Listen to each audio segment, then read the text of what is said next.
Si vous vous êtes déjà demandé comment le sucre parvient jusqu'à votre cuisine, vous êtes au bon endroit. Cela peut sembler simple, non?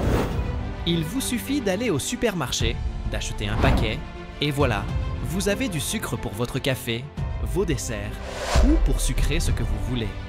Mais ce que vous n'imaginez probablement pas, c'est tout le processus qui se cache derrière ces petits cristaux blancs ou bruns.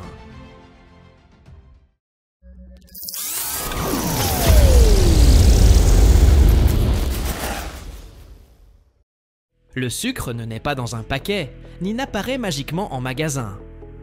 Son histoire commence dans les champs de culture, où une plante appelée canne à sucre pousse sous le soleil pendant des mois avant d'être récoltée. Ensuite, elle suit un long chemin de transformation, au cours duquel elle est écrasée, bouillie, cristallisée et raffinée, jusqu'à devenir le produit que nous connaissons tous. Et le plus intéressant, c'est que ce processus n'est pas nouveau. L'humanité extrait le sucre de la canne depuis des millénaires. Les anciens Perses et Arabes le produisaient déjà avant que les Européens ne le diffusent dans le reste du monde. De nos jours, c'est l'une des industries les plus importantes de la planète, avec des millions de tonnes de sucre produites chaque année dans des pays comme le Brésil, l'Inde, la Thaïlande et bien d'autres. Mais comment transforme-t-on exactement une plante en sucre? Comment extraire la douceur de la tige de la canne? Que se passe-t-il dans les sucreries? Dans ce parcours, nous allons décomposer chaque étape du processus pour comprendre de manière claire et simple comment le sucre passe des champs à votre table. La première étape de cette histoire commence dans les plantations de canne à sucre, où tout débute avec une plante cultivée depuis des siècles, pour sa capacité incroyable à produire une douceur naturelle. La canne à sucre est une plante tropicale qui pousse mieux dans des climats chauds et humides. Elle est cultivée sur de vastes étendues de terre et a besoin d'une bonne quantité de soleil et d'eau pour se développer correctement. Du moment où elle est plantée jusqu'à ce qu'elle soit prête pour la récolte, cela peut prendre entre 10 et 24 mois, selon la variété et les conditions climatiques. Lorsque la canne atteint sa maturité, il est temps de la récolter. Dans certains endroits, la récolte se fait encore manuellement, avec des ouvriers qui utilisent des sets, des machettes pour couper les tiges une par une. Cette méthode permet de sélectionner avec soin les cannes les plus mûres et d'éviter d'endommager la plante. Dans les grandes plantations, cependant, des machines récolteuses sont utilisées pour effectuer le travail de manière plus rapide et efficace. Une fois la canne récoltée, il ne faut pas attendre trop longtemps. Si elle est laissée en plein air trop longtemps, le sucre contenu dans la tige commence à se dégrader. Il est donc essentiel de la transporter rapidement vers les sucreries, où le processus d'extraction du jus débutera. Lorsque les cannes arrivent à l'usine, la première étape consiste à bien les laver, pour éliminer toute trace de terre, de feuilles ou d'impuretés. Ensuite, elles passent par une série de moulins géants qui les broient et les pressent afin d'extraire tout leur jus. Ce jus de canne est le liquide qui contient les sucres naturels de la plante. Cependant, il renferme également des fibres, des minéraux et d'autres composés dont nous n'avons pas besoin pour obtenir du sucre raffiné. Pour s'assurer d'en tirer le maximum, les usines utilisent une méthode appelée eau d'imprégnation, dans laquelle de l'eau chaude est pulvérisée sur la canne pressée, et celle-ci est à nouveau soumise à plusieurs pressions. De cette manière, jusqu'à 90% du jus contenu dans les tiges est extrait. Le résidu solide qui subsiste après l'extraction est appelé bagasse et n'est pas gaspillé. Il est utilisé comme combustible dans les propres sucreries pour générer de l'énergie ou transformer en produits comme du papier, du carton et même des matériaux écologiques. Le jus de canne extrait n'est pas encore le sucre que nous connaissons. À l'état naturel, il s'agit d'un liquide sombre avec une odeur très forte. Pour le transformer en sucre, il faut d'abord le purifier.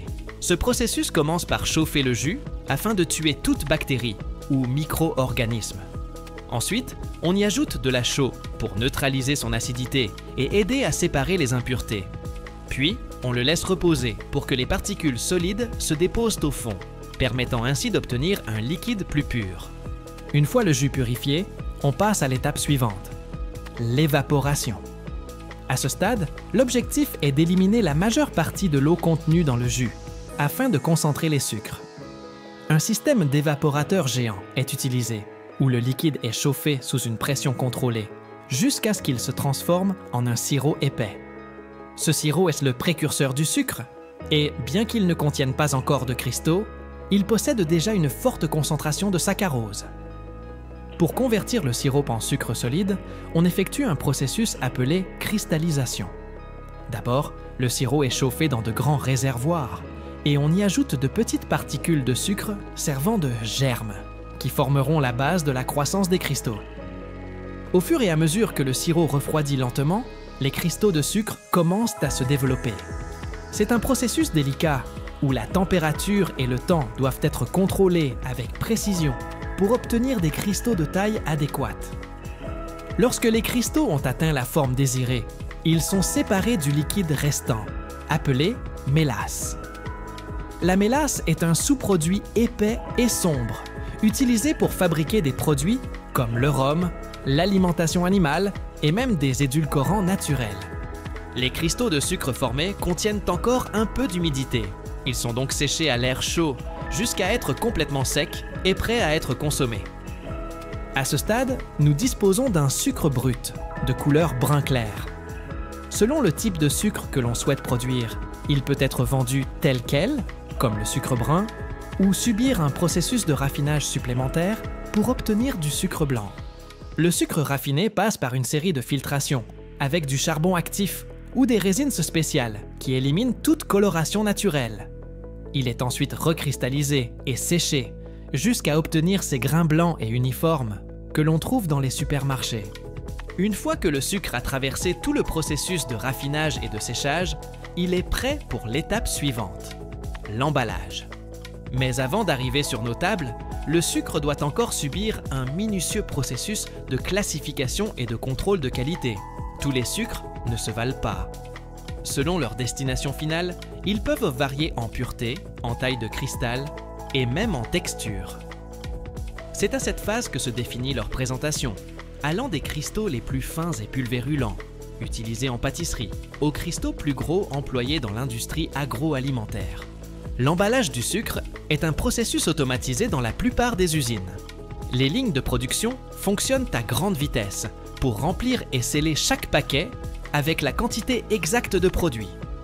Des machines de pesée garantissent que chaque paquet contient la dose précise, que ce soit dans de petits sachets pour la maison, des sacs de plusieurs kilos pour les boulangeries ou même de grands conteneurs pour l'industrie alimentaire.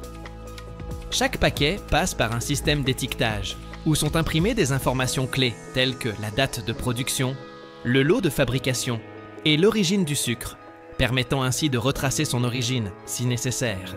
Mais le travail ne s'arrête pas là. Avant que le sucre n'atteigne les points de vente, il doit subir de rigoureux contrôles de qualité. Dans des laboratoires spécialisés au sein de l'usine, des tests sont effectués pour vérifier que le produit respecte les normes de pureté, d'humidité et de granulométrie. On inspecte également la présence éventuelle de contaminants ou de résidus, garantissant que le sucre est entièrement exempt d'impuretés. Tout cela est fondamental pour respecter les réglementations de sécurité alimentaire en vigueur dans chaque pays. Une fois que le sucre est prêt pour sa distribution, son voyage vers différentes destinations commence. Pour les consommateurs domestiques, les paquets sont envoyés vers des centres de distribution, d'où ils sont expédiés vers les supermarchés et les magasins. Les boulangeries et restaurants reçoivent des présentations plus grandes, tandis que les usines de produits alimentaires achètent du sucre en grande quantité, soit en sac, soit sous forme liquide, pour l'incorporer dans la production de produits tels que les boissons, les biscuits, les chocolats et autres aliments. Dans le cas de l'exportation, le sucre est emballé dans des conteneurs et expédié vers divers pays par voie maritime ou terrestre, selon la destination. Ce processus logistique est essentiel pour garantir que le sucre arrive en parfait état à chaque lieu. Les entreprises de productrices mettent en œuvre des contrôles stricts pour éviter que le produit ne se contamine ou ne se dégrade pendant le transport, le protégeant de l'humidité et des conditions extérieures pouvant altérer sa qualité. Le sucre, bien qu'il soit un produit de consommation quotidienne, est le résultat d'une chaîne de production sophistiquée, impliquant des milliers de personnes, des agriculteurs aux ingénieurs, en passant par les transporteurs et les commerçants. Après tout ce parcours, le sucre parvient enfin au foyer, où il devient un ingrédient essentiel en cuisine.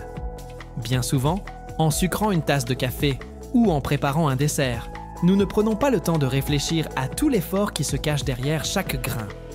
Des champs de culture au raffinage, en passant par l'emballage et la distribution, le sucre traverse un long chemin avant d'arriver à notre table. Le sucre est un produit si courant dans notre vie quotidienne que nous nous demandons rarement comment il est fabriqué.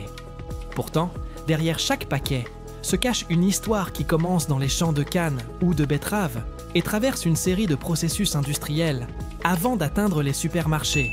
Ce qui semble aujourd'hui être un produit de base dans notre alimentation a, pendant des siècles, été une denrée très prisée, symbole de richesse et de commerce dans diverses cultures. Maintenant que nous connaissons tout le travail qui se cache derrière, il est inévitable de le regarder sous un autre angle.